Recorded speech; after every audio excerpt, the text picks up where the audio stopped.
The sun was setting, and up and down the street I could see Christmas lights flicker on and blow-up snowmen fill with air. It was supposed to be festive, but I found it ominous, the snowmen especially. I'd seen demons that looked almost exactly like them, and now anything white and puffy automatically put me on guard. My breath billowed in front of me, and I pulled up the collar of my shearling-lined jacket, accidentally tugging it too close to my nose. I stifled a gag and immediately folded it back down. The jacket was killer. It was pale peach suede, had a 70s foxy brown cut, and was about the warmest thing I owned. I'd found it at a thrift store the night before, and it was a serious score, except it was dry clean only.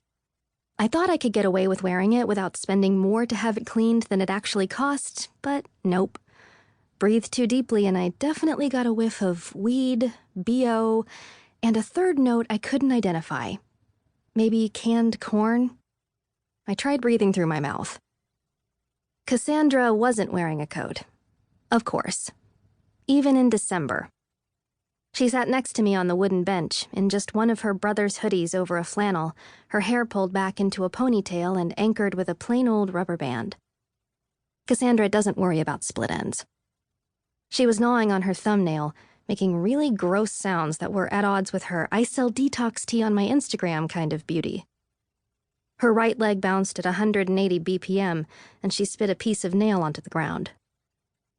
There were only 3 kids left on the playground, all bundled up like little marshmallows. Their shouts echoed off the school's brick walls, and the swings made a metallic creak in the wind. The kids were taking turns throwing a red rubber ball at a basketball hoop, and one of the boys hurled the ball at the girl. She caught it and immediately turned and drop-kicked the ball away from him, sending it flying out into the playground.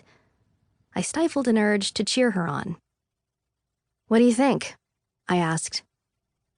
"I swear it's here," Cassandra said. "It's just weird that it's waiting so long." Cassandra was right. It was here.